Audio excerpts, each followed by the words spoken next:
Hi, everyone. Welcome back to Present Pilgrimage. Hi, it's Yabo. And I'm Jennifer. What are we talking about this time, Jennifer? Something that hopefully will be a little bit entertaining and fun, but, we'll look at some issues or topics that we want to bring up in it. Okay, so let's talk about the royal wedding. It's happening tomorrow, the 19th. Today is the 18th when we're recording this. So I really couldn't care less because I am so not a pomp and circumstance person. Me either. I can't. Please don't invite me to your wedding. I'll come to the reception, but I can't stand to sit still through all this pomp and circumstance. And I think of Princess Diana's wedding and all the hula baloo around that. And I think because of who the kids are, it's kind of important. So, but also what's so important in this wedding is not what you think. Let me tell you what I think is so important. I think the most important thing in this wedding is Meghan Markle's mother and her hair. She has dreadlocks. And so to think of a royal wedding with the mother-in-law with dreadlocks, there is something my inner rebel is enjoying about So that. you want to watch that part with her there. I'll take a look at the pictures on Facebook. I don't know that I'm going to watch this wedding. But it struck me the other day that there were all these people on my timeline in Facebook that were so excited about the wedding and were talking about buying crumpets and wearing a hat to watch the wedding and drinking tea out of a teacup and all this stuff. And I think it appeals to this. And then also a lot of those women were actually African-American women that were very excited about this. And of course, on the one hand is everybody loves love.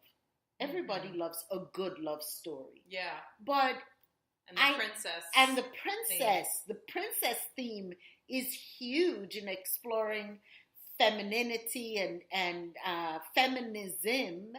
But the other thing is this girl, Meghan Markle, the bride, she's divorced.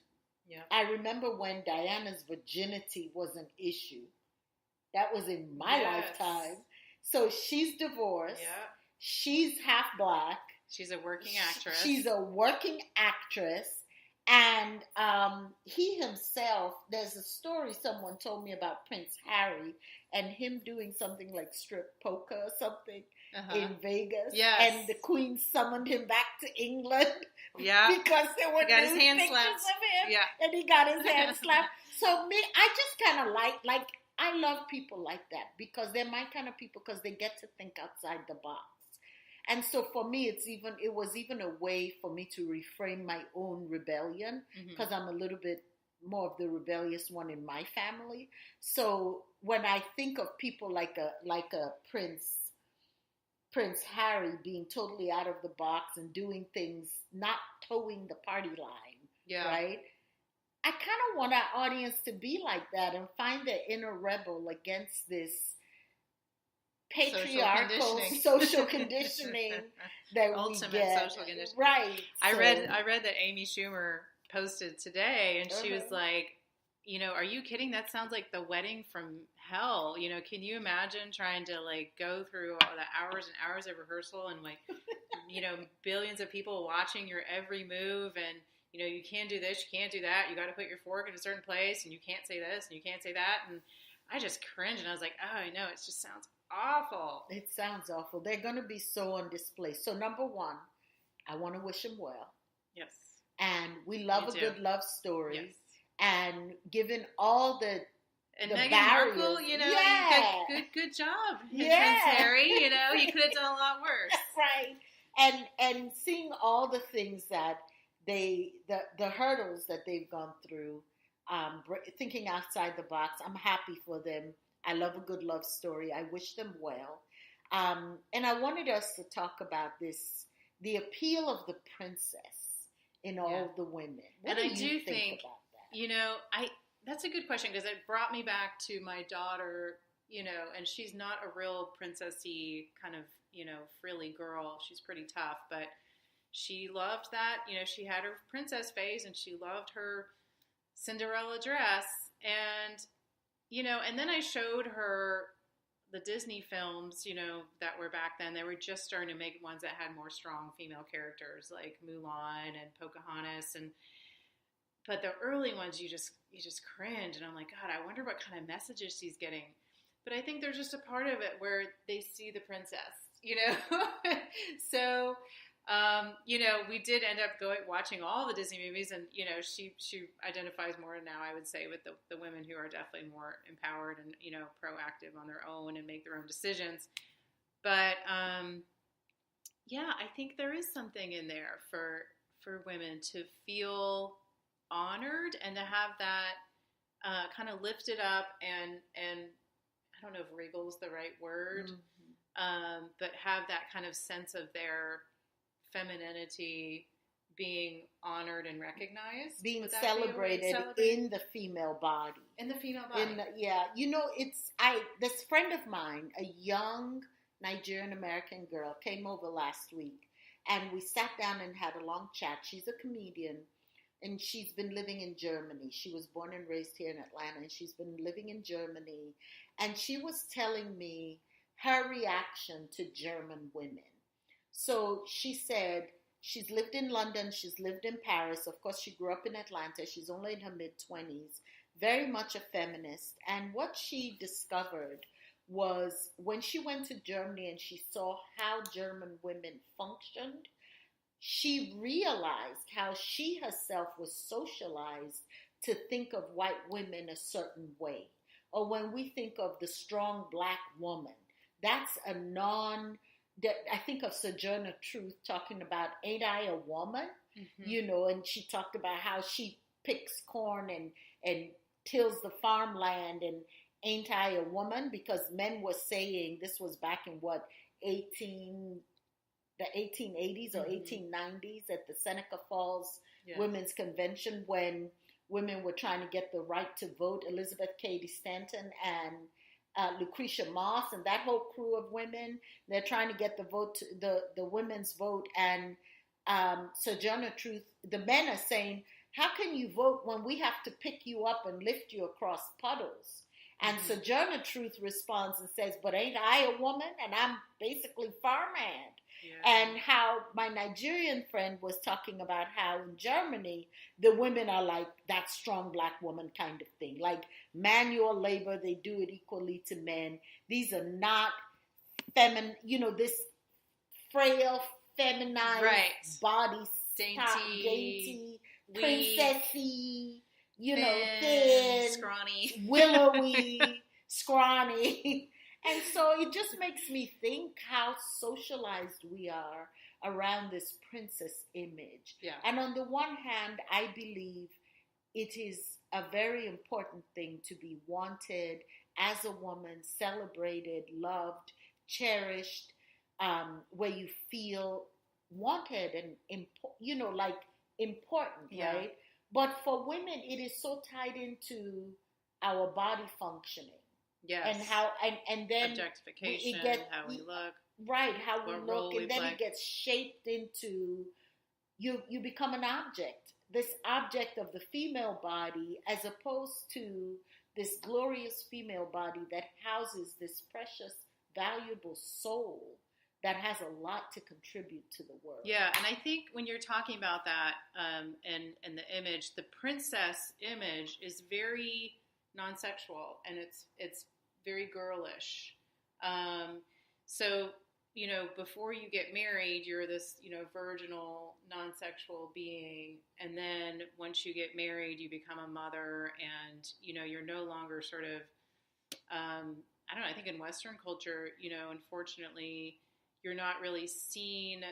Once you become a mother, you're valued for other things, your role as a mother, but not as a woman, as a sexual being per se, as someone who, has feelings, has, as you said, thoughts, and, is powerful in expressing themselves and with wisdom. And I was thinking as you were talking of my mother-in-law, first of all, who is Egyptian, and, quiet and stoic, devout Muslim, prayed 5 times a day. I'd wake up to her, chanting, and then and she would just go about doing her chores during the day, and she had live chickens, and she'd go strangle the chickens and, peel them and cook them for dinner and, clean out the house every day, do the laundry. And, I'd kind of tiptoe around, kind of not really knowing what to do. And the house that she lived in Egypt was a little more, it had concrete walls and it wasn't what I was used to. So I felt maybe a little bit unsure and displaced, and she would just kind of look at me every now and then and just kind of go about, and she wouldn't ask me to help her necessarily. I would offer to do some help in the kitchen, but she wouldn't say, hey, let's go strangle the turkeys together or the chickens. And I did. It made me feel a little bit intimidated, and really unsure about what my function and role was, and I was never taught that as a young woman. So but that was just part of her daily life. And I think she probably looked at me, and was like, oh my gosh, this girl, like, what's she good for? But not, I mean. But I wonder if that's part of living in the city, because as we're talking about this, there are white women that grew up on farms that go out in the backyard and kill chickens. Yes. We do have some of that in America. But it is considered like, not in this country, it's considered totally different than in other parts of the world where women do really hard work. And I have to say, my impression when I lived in Nigeria of Nigerian women, I ended up feeling a lot of admiration because I felt from them, first of all, the clothing and the headdresses and, the way that they would present themselves to me was really remarkable. And I would just be wearing like slacks and a, kind of American casual. And, it was very carefully presented.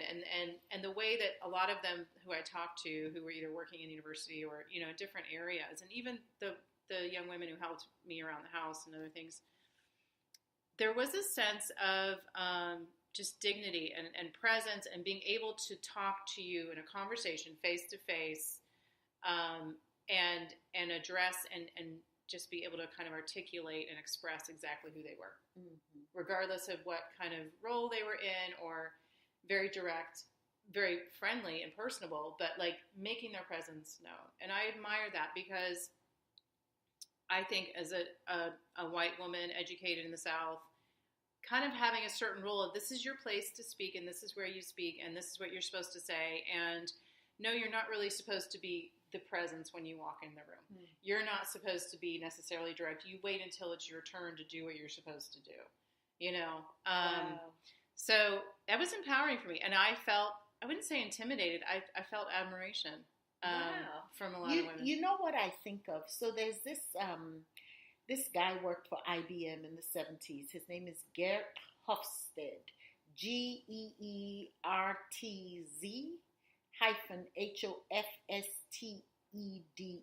I believe. And they took together all these countries and they ranked them in terms of 6 factors. And one of the main factors was power differential. And I've looked it up to study America versus Nigeria. So in America, there's a low power differential where everybody's on the same power level, supposedly. Whereas in Nigeria, there's a high power differential where you do expect your driver to be, even if you're younger than your driver, for your driver to always consider you madame, the boss, right? And so that power differential where we allow for big gaps in difference in power, and we're comfortable with it, was one of the factors Gert Hofstede talked about. And it's funny because when you were speaking, I was thinking how to a Nigerian mother whose child was at the American university where you taught, you worked for her. As opposed to in this country where professors are like up there kind of, and a parent would come to a professor and speak with some dignity, but would not, they're kind of equalish, but in Nigeria, I can see a parent coming in and letting you know she's the boss. because she would never want you to disrespect her and her child. So she has to assert that power differential. Yeah, and I felt it. It was very much felt, and that presence, and it's something that I try to work on, but I still feel it's so ingrained to kind of not be invisible, but just make yourself kind of in your role. It's your role first and not your presence per se. Right. And I think that's limiting, and I think women are especially taught that. Yeah, that's interesting. Yeah. Well, thank you for joining us on Present Pilgrimage this week. We'll have more for you next week. Thank you, everyone. Take care and have a good weekend.